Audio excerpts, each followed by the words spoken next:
Bonjour à tous, bienvenue pour cette nouvelle vidéo.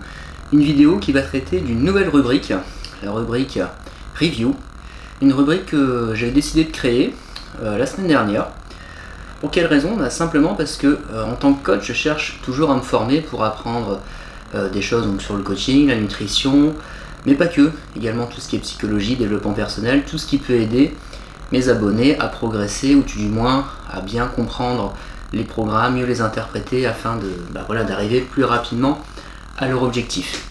Dans cette review, donc qu'est-ce que je vais faire? C'est qu'en fait, cette dernière semaine, j'ai cherché donc des formations, ce qu'on appelle en e-learning. Donc c'est des formations qu'on a sur internet, donc qui ne nécessitent pas de se déplacer, ce qui est très pratique. J'en propose moi-même une avec la formation donc, comment devenir coach en ligne. Et du coup, je cherche aussi à me former. Et donc c'est très pratique d'avoir ce type de formation parce qu'on peut le faire de chez soi, on n'est pas obligé de se déplacer à Paris ou autre. Donc c'est vraiment très intéressant en termes de gain de temps et d'argent.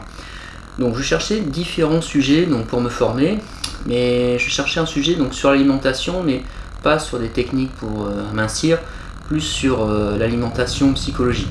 Donc je cherchais une formation, ou du moins une conférence ou quelque chose qui pourrait m'aider pour mieux conseiller mes abonnés. Et donc je suis tombé sur un site québécois donc s'appelle Expertise 360. Donc c'est un site où il y a des formations en ligne sur 8 thèmes différents, donc l'entraînement, la nutrition, la posture, il y a vraiment toutes sortes de sujets très approfondis avec donc des conférences. Et il y a une conférence qui m'a interpellé, ça s'appelle Alimenterie. Et déjà le jeu de mots ça m'a interpellé, du coup je me suis intéressé à cette conférence. Donc cette conférence, c'est Yannick Morin qui l'a créée, qui l'a écrite et qui l'a donc diffusée sur ce site, Expertise 360. Donc c'est lui-même un coach québécois, donc avec beaucoup d'expérience, plus d'expérience que moi dans le suivi, parce qu'il a commencé très jeune, il a commencé en tant que coach à 16 ou 17 ans, d'après ce qu'il dit dans la conférence. Et donc il a fait un parcours qui ressemble un petit peu à ce que j'ai fait, c'est-à-dire du bodybuilding et puis du suivi pour des athlètes, et il se dirige depuis pas mal de temps sur comment coacher les gens pour qu'ils soient en forme, et plutôt des gens lambda, du grand public, pour les maintenir en forme finalement toute leur vie et non pas juste pour un concours. Donc cette conférence qui dure 3 heures, en fait, je l'ai pas vu passer, je l'ai même repassé plusieurs passages parce que ça m'a interpellé. Et ce que j'ai décidé, c'est de vous faire une petite review, c'est-à-dire faire un résumé de cette conférence, sans pour autant spolier le travail de Yannick Morin, parce que je vous invite réellement à aller voir cette conférence et à vous instruire, aussi bien en tant que coach qu'en tant que pratiquant ou personne qui cherche simplement à améliorer son alimentation, parce qu'il y a vraiment beaucoup de clés dedans pour déjà vous amener à réfléchir surtout. C'est ça que j'ai bien apprécié dans son état d'esprit, être amené à réfléchir, se poser les bonnes questions et donc faire les bons choix pour son alimentation pour être en santé. Donc en fait en introduction il part d'un constat assez simple, un constat que j'ai déjà eu l'occasion de me poser la question, ou tout du moins d'en parler, c'est-à-dire qu'il n'y a jamais eu autant d'informations sur la nutrition, l'entraînement, il n'y a jamais eu tant d'infos à ce niveau-là, et pourtant les gens n'ont jamais été aussi perdus, et il n'y a jamais eu autant d'obésité et de personnes en mauvaise santé qu'en 2020. Donc après cette introduction, donc il aborde différentes thématiques, différents sujets, dont le premier qui est donc comment on appelle ça, l'échec alimentaire. Donc pourquoi les gens sont perdus au niveau alimentation. Donc il aborde différents points. Donc, comme je vous dis, je ne vais pas tout vous décrire parce que je vous invite à aller voir la conférence, mais si on peut résumer certains thèmes, il parle donc de la confusion. Donc l'une des premières choses, c'est la confusion, c'est-à-dire, comme je l'ai dit en introduction, les gens mélangent tout. En fait, ils ont accès à plein d'informations et finalement, ils sont perdus, ils mélangent tout, ils ont tendance à déformer les informations, à écouter plusieurs informations et à les recouper pour finalement ça ne ressemble plus à rien en termes de cohésion. Et c'est pour ça qu'en fait, tout ce flux d'informations, finalement, il dessert les gens, toutes ces informations desservent les gens, et ils sont complètement perdus, et s'il n'y a pas une personne pour les remettre dans le droit chemin, ils ont tendance à faire beaucoup d'erreurs, ce qui les conduit donc à être en mauvaise santé et à prendre du poids. Autre cause de l'échec alimentaire des personnes, il parle d'image projetée, c'est-à-dire qu'en fait les gens donc, vont sur Instagram, regardent les réseaux, regardent la télé, et qu'est-ce qu'ils voient? Ils voient que des gens beaux, que des gens qui reflètent une image positive où tout va bien, des personnes qui dépensent pas mal d'argent pour s'offrir des loisirs, des vacances, des objets matériels qui sont pas forcément utiles, et finalement les gens ont envie de leur ressembler et ont envie aussi d'acheter toutes ces choses. Et si on veut profiter, donc montrer sur les réseaux qu'on a été aux vacances au sport d'hiver, que l'été on a été aux Caraïbes, qu'on a acheté telle montre ou le dernier iPhone, finalement tout ça, ça a conduit aux gens à faire en sorte de trier leur budget et de se dire qu'est-ce que je peux réduire pour m'offrir mes objets matériels et mes loisirs. Le loyer on peut pas trop le baisser, on paye, les crédits pareil, les voitures, voilà, ça fait partie des objets matériels. Du coup, c'est sur l'alimentation que les gens vont jouer et ils vont donc réduire leur budget alimentaire pour acheter des produits de mauvaise qualité en grande partie pour pouvoir profiter plus soi-disant de la vie. À cela s'ajoutent donc les mensonges des publicités, et c'est là où il y a un réel problème, c'est que dans les publicités actuelles, on va avoir une publicité où on va nous montrer les bienfaits d'un aliment alors qu'il y a énormément de mauvaises choses dans cet aliment. Donc par exemple, si vous prenez une célèbre pâte à tartiner, on va vous dire c'est riche en noisettes, c'est riche en lait, c'est riche en calcium, magnésium. Oui, peut-être qu'il y a de ça, mais on va pas vous dire derrière toutes les graisses trans qu'il y a dedans et tous les méfaits que ça a si vous en mangez tous les jours à haute dose, quoi. Donc les personnes sont en surpoids, et par rapport à ça, soit ils continuent à être en surpoids ou soit ils réagissent, et c'est là où donc, ils vont faire appel soit à un coach, soit à une société comme on voit à la télé, où on reçoit ces produits à la maison, on reçoit ces packs, on a un coaching nutritionnel où on va nous baisser les calories, etc. Donc tout ce marché-là, il explose, et au début, ces personnes-là sont satisfaites parce qu'on va associer des efforts à des résultats. Donc on va suivre une diète hypocalorique ou une diète hyperprotéinée, on va mincir, on va manger ce qu'on nous demande de manger, avec peut-être cette frustration, peut-être cette anxiété, ce stress du fait de ne pas avoir beaucoup à manger. On est satisfait parce qu'il y a quand même du résultat, et c'est ce qui nous motive, c'est la carotte. Quand on nous fait les mensurations, on se pèse sur la balance, on voit le poids qui descend, on fait la pince pour calculer la masse graisseuse, on voit que ça descend. Donc finalement tout ça c'est des récompenses aux efforts qu'on fait, et ça permet de tenir en haleine les gens.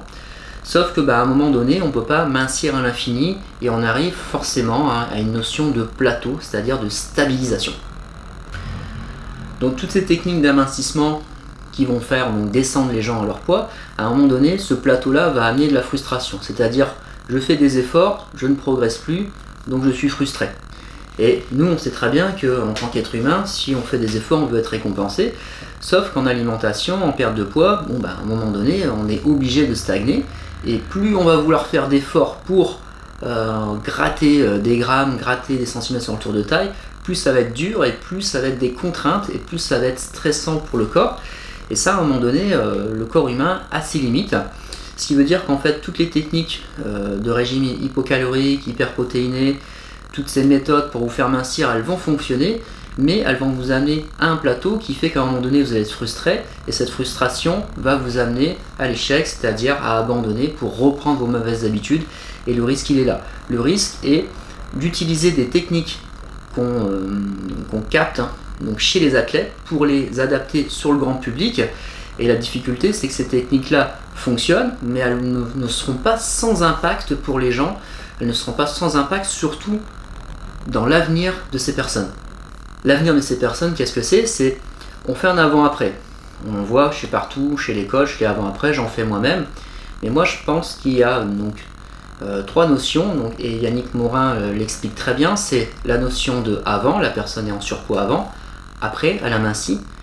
Et là, c'est là où c'est intéressant, c'est qu'est-ce qui se passe après. C'est-à-dire, une fois qu'elle a fini de mincir, comment elle devient par la suite. Est-ce qu'elle se stabilise ? Est-ce qu'elle continue de mincir ? Est-ce que, au contraire, elle repart tout doucement dans ses mauvaises habitudes, elle reprend son poids ? Et là, la clé de la réussite, finalement, c'est ça, c'est comment je gère la suite. Et ça, Yannick Morin, il le détaille vraiment dans sa conférence, et ça, j'ai beaucoup apprécié, parce que ça donne beaucoup d'éléments en coaching quand on reçoit les gens, ou du moins pour vous, pour comprendre qu'un régime, c'est un point A, un point B, mais après le point B, qu'est-ce que je fais ? Et c'est ça qui est vraiment très très intéressant, parce que mincir, c'est pas dur en tant que coach de faire mincir quelqu'un. Mincir tout seul, c'est pas évident, mais on peut y arriver. Mais comment je fais pour rester mince? Et ça, c'est vraiment la clé de la santé et puis voilà, du poids normal, non pas de la maigreur, mais de votre poids de forme en fait.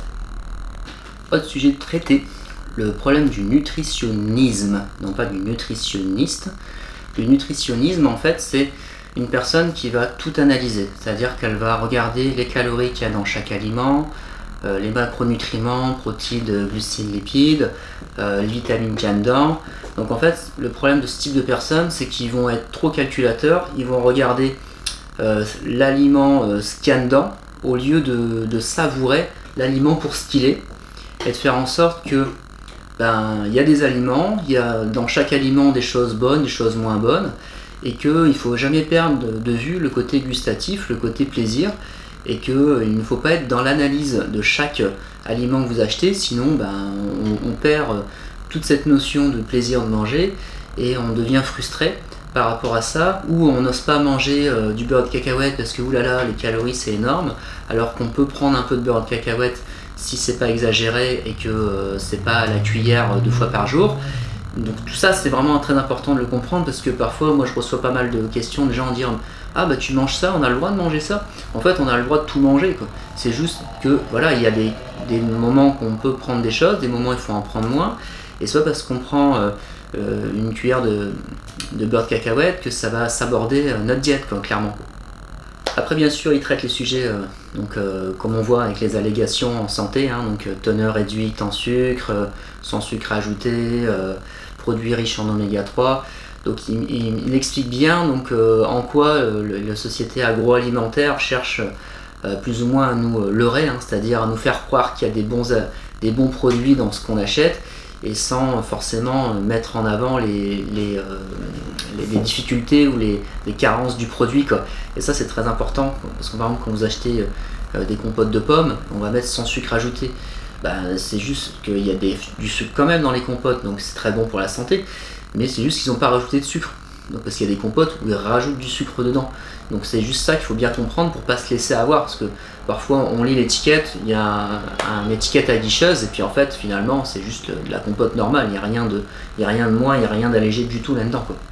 Autre thème encore traité, c'est le principe des associations, c'est-à-dire que quand vous allez faire un événement plaisir, vous allez l'associer avec de l'alimentation plaisir. Style, vous allez voir un match de foot avec vos copains, et vous allez l'associer avec pizza, bière.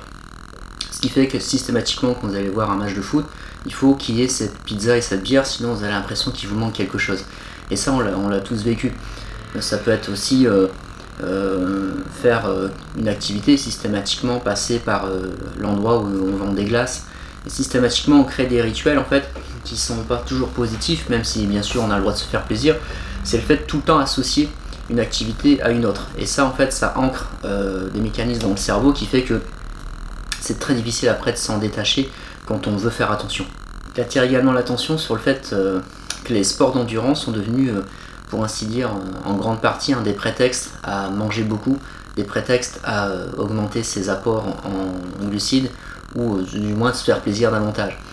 On le voit par certains athlètes en Ironman ou en course à pied qui consomment 3 à 4 000 calories, mais ça réadapté au grand public, et bien évidemment on ne peut pas manger 3 à 4 000 calories parce qu'on ne s'entraîne pas 25 heures par semaine comme un Ironman. Et du coup voilà, c'est ça qui crée des déséquilibres alimentaires, parce qu'on veut aussi copier des modèles, ou bien je vais courir 1 heure par jour, comme ça je peux manger ce que je veux. Et ça c'est pas des bonnes choses à faire pour avoir un corps en santé, surtout dans la durée. Dernier point évidemment, le rapport au stress et l'alimentation.